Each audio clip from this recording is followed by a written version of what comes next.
Chapitre 4. Une pièce en 3 chapitres écrite par Wael Kadour. Inspirée de la pièce Un ennemi du peuple et rien d'autre de Yasser Abdellatif, elle-même basée sur Un ennemi du peuple de Henrik Ibsen. Les personnages. Un homme de théâtre décédé, un homme de théâtre en exil. Seul éclairé au centre de la scène, une table ordinaire en bois blanc, 2 mètres sur 1 mètre environ. 2 chaises assorties, sans accoudoir. 2 hommes sur scène. Le premier est invisible, il est mort. On ne peut ni dire où il se trouve, ni ce qu'il fait, ni même s'il dit quoi que ce soit. Il est simplement mort. Le deuxième homme, c'est l'homme de théâtre en exil. Il est assis derrière la table, il écrit. Il a commencé avant l'arrivée du public. Il cesse d'écrire à l'instant où la salle est entièrement remplie. Il se lève, il saisit une grande valise posée à ses côtés et la tire derrière lui. On le voit quitter la scène. Il ne reste sur la scène que l'homme de théâtre décédé. Nul ne sait ce qu'il fait là. Un moment passe. Avant de partir, l'exilé a laissé une feuille derrière lui. Un long silence s'installe. Rien ne se passe. Le public commence à s'agiter. Silence. Quelqu'un, dans le public, se lève. Quelqu'un décide de monter sur scène pour lire la feuille. Il ou elle s'avance et commence à lire. La lecture dure 3 ou 4 minutes. Une fois terminée, la personne retourne à sa place. Le public sait maintenant ce qui est écrit sur la feuille. C'est le premier acte de la pièce. Peu après, l'homme de théâtre exilé revient sur scène, vêtu différemment. Il tire derrière lui la même valise, une étiquette de bagage y est encore accrochée. Il pose la valise sur le côté et l'ouvre. Il en sort un livre, relié de noir, et une enceinte portable. Après quelques secondes, on entend la voix de l'homme de théâtre mort. Quelques phrases en arabe. L'homme de théâtre exilé arrête l'enregistrement, ouvre son livre et lit quelques lignes en français. Il recommence. Voix arabe. Arrêt. Lecture en français. Encore et encore. Une partie du public pense qu'il traduit les paroles du mort. C'est la partie du public qui ne comprend pas l'arabe. Ceux dans la salle qui comprennent les 2 langues verront très vite que l'homme de théâtre, exilé, ne traduit pas les paroles du mort, il dit un texte différent. La séquence dure environ 10 minutes. Pendant ce temps, tandis que les extraits en arabe alternent avec la lecture en français, l'homme de théâtre exilé sort de la valise, pièce par pièce, les éléments d'une maquette de théâtre. Sa première mise en scène avant l'exil, sa dernière mise en scène avant l'exil. Dans cette pièce, il y a 2 hommes. Le premier, un entendeur, il est la voix du public. Le second, un lecteur, il est la voix de l'auteur. Ils sont aussi ressemblants que possible. L'homme qui lit à l'homme qui écoute, une histoire sur un homme qui est seul, à l'exception de ses fantômes. À la fin de la pièce, le lecteur termine sa lecture, l'entendeur termine son écoute, il se regarde fixement, sans expression. 10 secondes.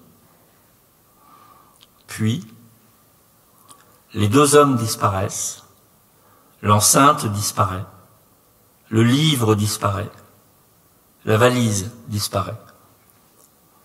La scène redevient vide, à l'exception de la table, des 2 chaises et de la feuille laissée par l'homme de théâtre exilé. Quelqu'un du public monte alors sur scène et lit à voix haute ce qui est écrit sur cette feuille. Premier acte de la pièce.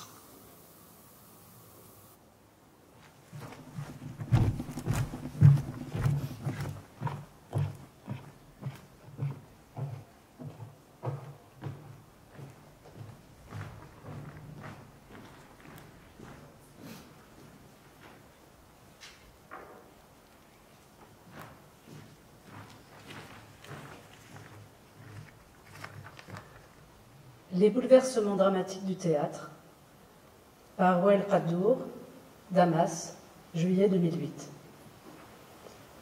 Le soir du 24 juillet 2008, le public de la maison Al-Assad pour la culture et les arts quitta la salle dans un état de choc et de confusion, après avoir assisté à la première de la pièce Un ennemi du peuple et rien d'autre, inspirée de l'œuvre originale d'Henrik Ibsen et mise en scène par Yasser Abdellatif, un acteur soudanais installé à Damas, diplômé de l'Institut supérieur des arts dramatiques.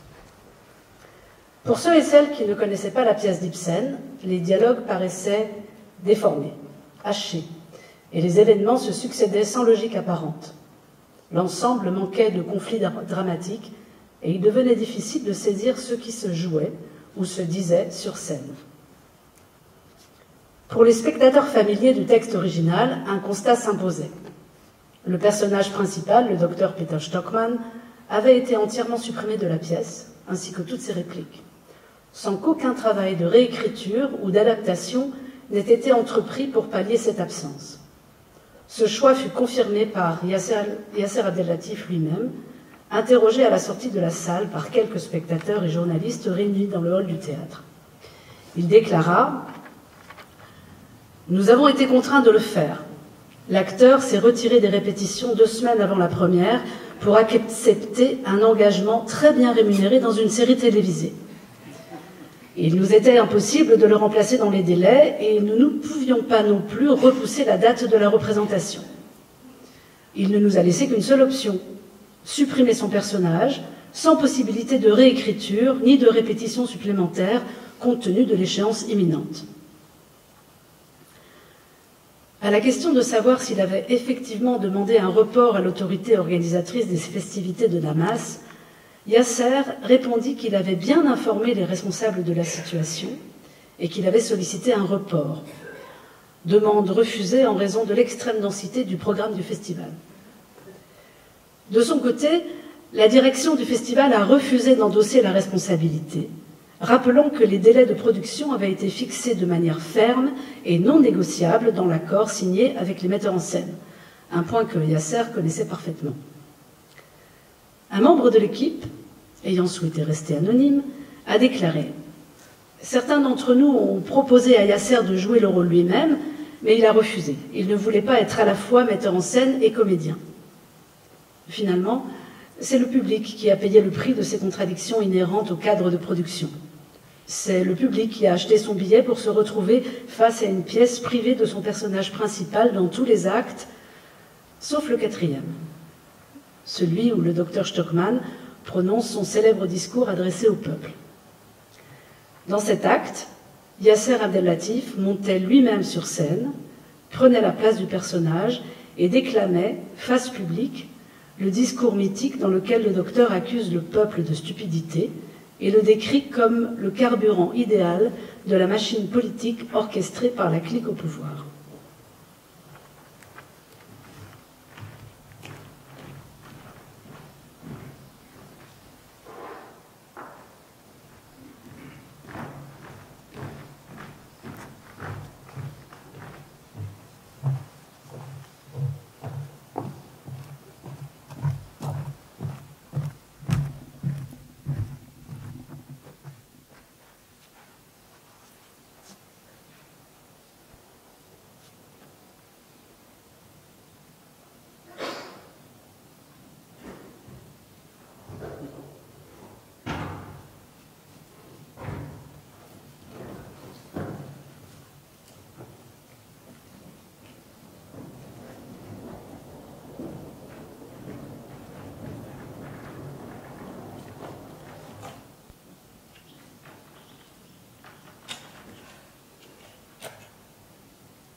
كنت أعلم بأمر تلوث مياه البحر منذ زمن طويل. في الواقع كلنا كان يعلم بذلك. كلنا كان يعلم بطريقة أو بأخرى أن المصانع المنتشرة على طول الشاطئ تقوم بتلويث مياه البحر. لا أكيد لا. كمان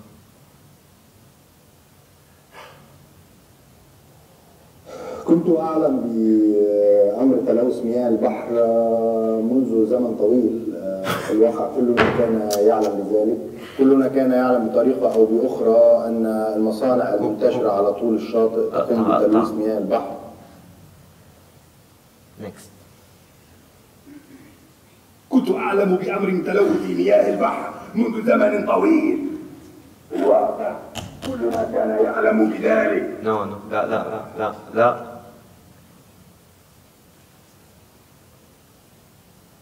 Bien. كمان. القليل بقي ليقال. كنت أعلم بأمر تلوث مياه البحر منذ زمن طويل. أوكي. تمام. في الواقع كلنا كان يعلم بذلك. كلنا كان يعلم بطريقة أو بأخرى أن المصانع المنتشرة على طول الشاطئ تقوم بتلويث مياه البحر. Au moins, c'est la voix du Yasser. Ok, c'est pas le théâtre, mais ça ira. On commence.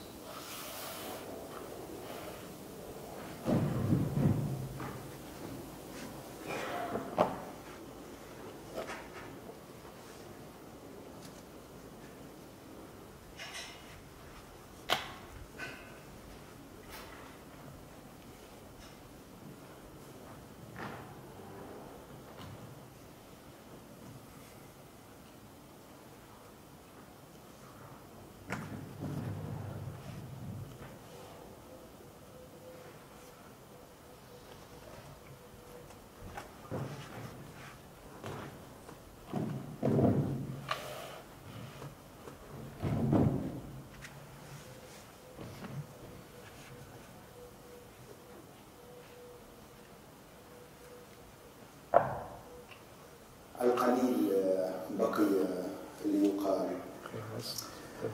كنت أعلم بأمر تلوث مياه البحر منذ زمن طويل. في الواقع كلنا كان يعلم بذلك. كلنا كان يعلم بطريقة أو بأخرى أن المصانع المنتشرة على طول الشاطئ تقوم بتلويث مياه البحر.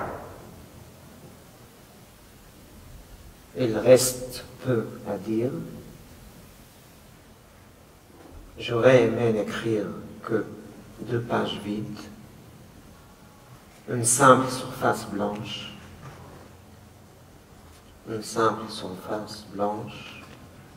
comme une modeste contribution à la scène d'aujourd'hui, un acte d'effacement. L'effacement comme choix personnel de survie dans un contexte politique violent.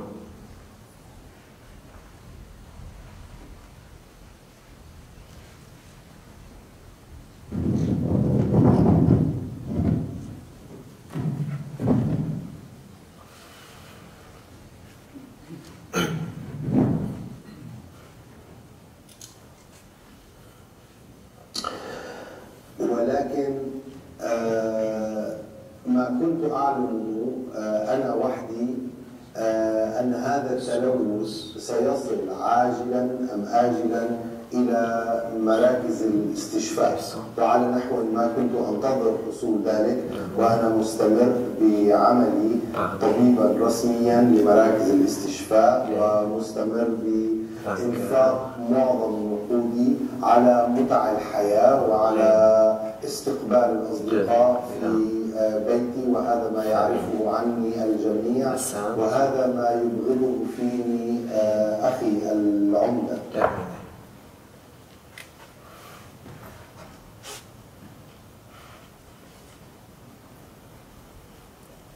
je te le dis avec assurance.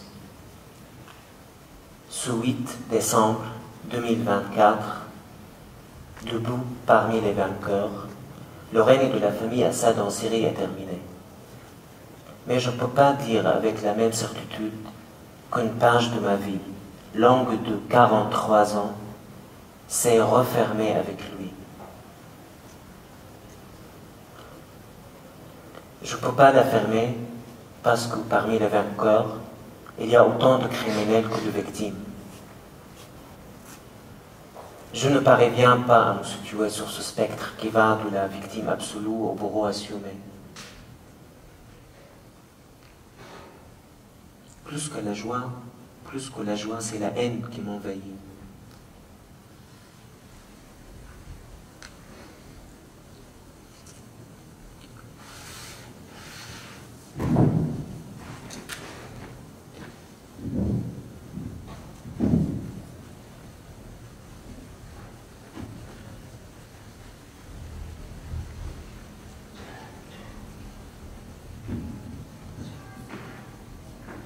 في الصيف الماضي بدأت حالات التهاب معوية خفيفة تظهر على زوار المراكز.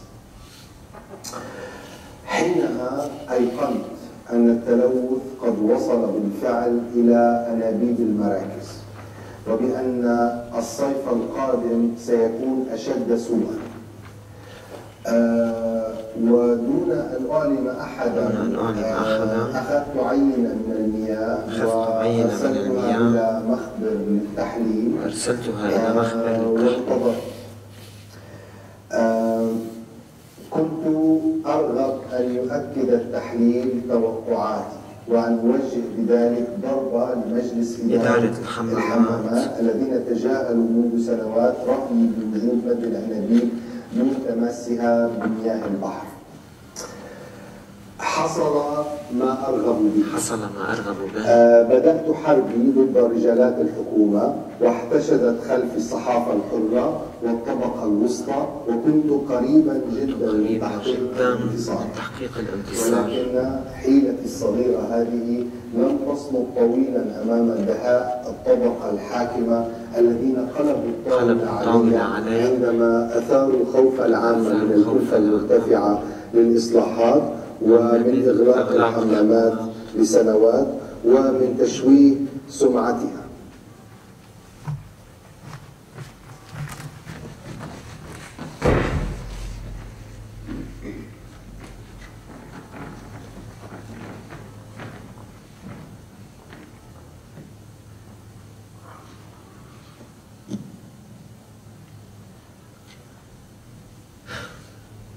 Un Palestinien, un ancien fidaïne au-dessous de Liban, m'a dit un jour: tu arrives au front chargé d'idées, d'émotions, peut-être même d'idéologie, mais au moment de l'affrontement direct avec le soldat israélien, tout s'efface. Il ne reste qu'une vérité. Deux hommes, l'un restera ici à jamais et l'autre repartira vivant. Il m'a dit cela en réponse à une question que je lui avais posée. Comment vit-on avec le fait d'avoir tué? Et même si on a souvent tenté de me convaincre du contraire, cette question n'est pas anodine.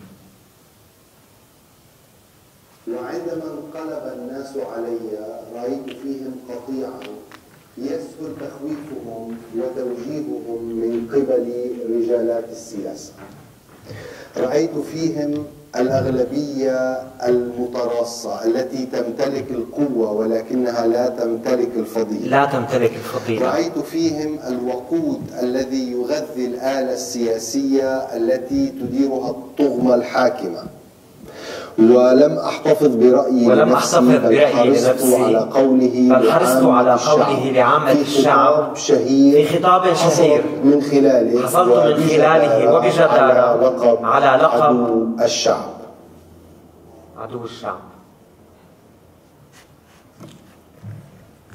Ici en exil et avec la perte totale de ma capacité à espérer, a commencé le fondement de la forteresse morale que j'avais patiemment bâtie depuis mes années d'études théâtrales il y a 20 ans. Et comme la construction, le fondement fut lent, silencieux. Au fil des années, la plus grande partie de cette forteresse s'est écroulée. Et de l'autre côté des ruines, j'ai vu réapparaître mon ancien moi, ce jeune homme que j'étais à Damas, et que tu as connu. Celui qui, dès le début de sa carrière, s'était proclamé artiste indépendant. Ce mot, pour lui, c'était une armure. Parce qu'il était indépendant, d'abord, il s'est affranchi de la génération précédente des hommes de théâtre. Puis, il s'est éloigné de l'État, qu'il accusait, lui aussi, d'avoir contribué à la ruine du théâtre. Et parce qu'il était indépendant, il a obtenu des financements d'institutions culturelles, elles aussi indépendantes, pour produire un théâtre à son image. Mais avec le temps, cette indépendance est devenue isolement. Il s'est même isolé de sa propre génération, préférant créer seul, à l'écart. Et cet isolement, comme tous les isolements, mène doucement à la folie. هاجمني الشعب ضربني وطاردني حتى منزلي ورماني بالحجارة. Le peuple m'a attaqué. في اليوم التالي أبلغني مجلس إدارة مراكز الاستشفاء بعزلي من منصبي، وأبلغني صاحب المنزل بضرورة إخلائه. تم فصل ابنتي من عملها وتعرض أبنائي للتنمر في المدرسة. بدا لي أن كل شيء قد انتهى وحيلا سريعا من المدينة هو الحل الوحيد. ببساطة لقد أصدر المجتمع حكما بنفي. Le lendemain, le conseil d'administration du centre du cure thermal m'a informé de ma révocation. Le propriétaire de mon logement m'a sommé de quitter les lieux. Ma fille a été renvoyée de son travail, mes fils ont été harcelés à l'école. Tout semblait fini. La seule solution était de quitter la ville au plus vite. En somme, la société avait prononcé contre moi un arrêt d'exil.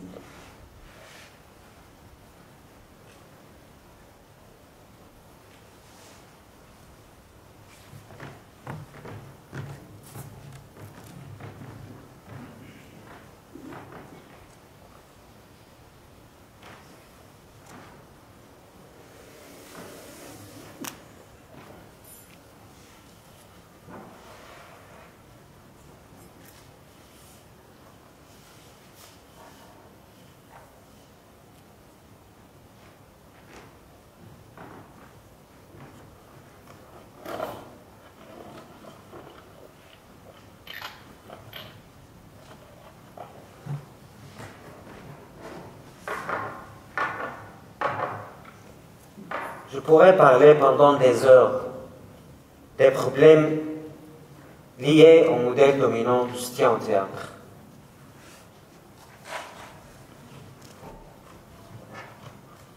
Je pourrais critiquer la manière dont le discours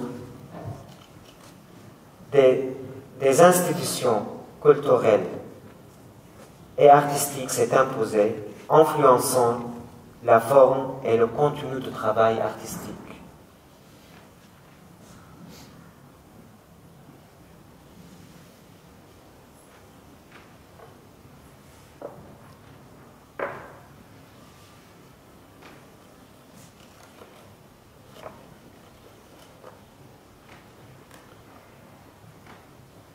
Je pourrais expliquer comment ces structures ont contribué à l'injustice dans la répartition des soutiens. Je pourrais parler de la violence administrative dans certaines institutions culturelles à partir de mon expérience et de celle de collègues.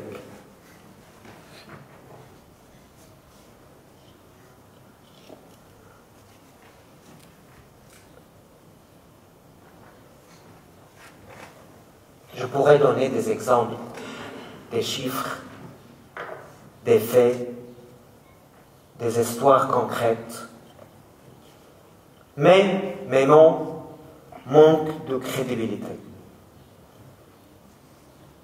Parce que je ne les prononce qu'aujourd'hui.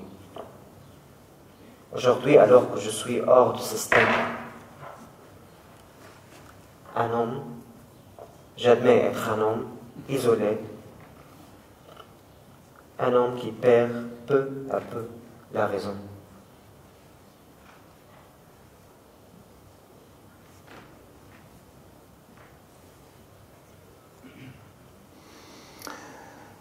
في اليوم نفسه يزورني والد زوجتي ويطلب مني أن أتراجع عن أقوالي بأن مصانعه هي من تلوث مياه البحر، وفي مقابل ذلك سوف يمنح كل ثروته الآن إلى زوجتي وهي ابنته، وإن لم أفعل ذلك سوف يتبرع بكل ثروته ويحرم منها ابنته وأحفاده.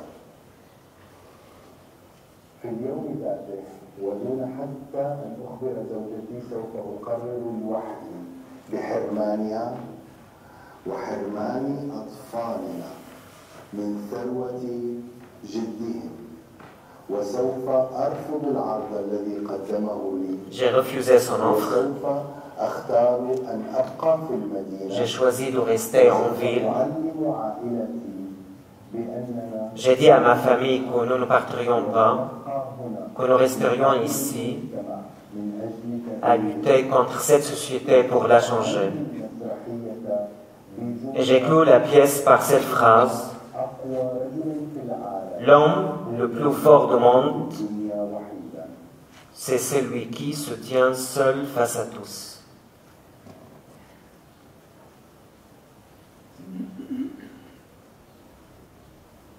Mais la perte de l'espoir m'a aussi apporté une forme de légèreté. Quand l'avenir s'est totalement refermé, le présent m'est apparu plus clairement.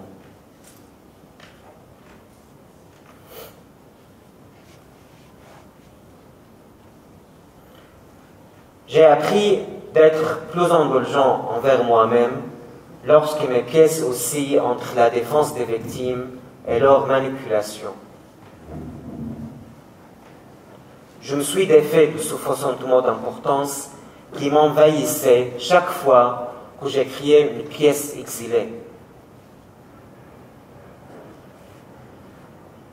La tournée est devenue la consécration d'un isolement artistique, la confirmation d'une perte de lien avec le public. Mais avec cette douloureuse lucidité, j'ai gagné une forme d'honnêteté envers moi-même.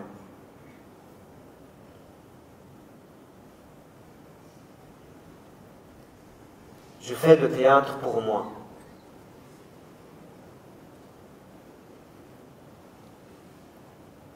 Je fais du théâtre pour tout et le temps et pour savourer la solitude de ma propre compagnie.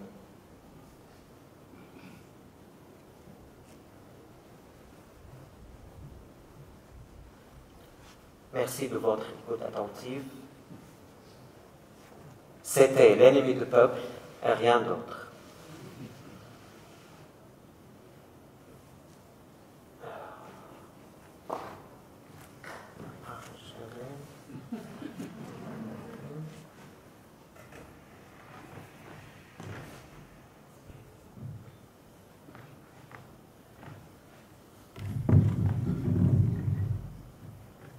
رأيت الوجه الحبيب، سمعت الكلمات الصامتة، لا داعي للرجوع إليه حتى لو كان بإمكانك ذلك.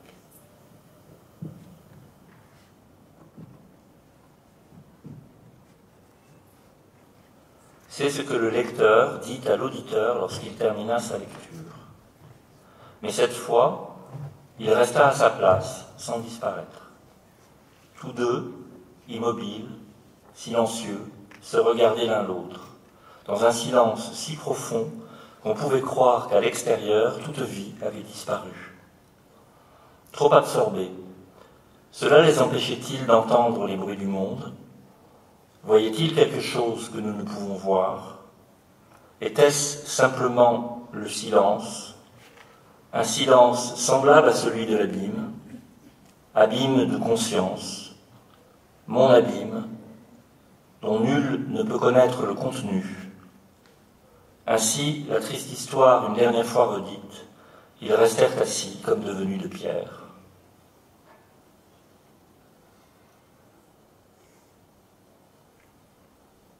Il ne reste rien à dire. Il ne reste rien à dire.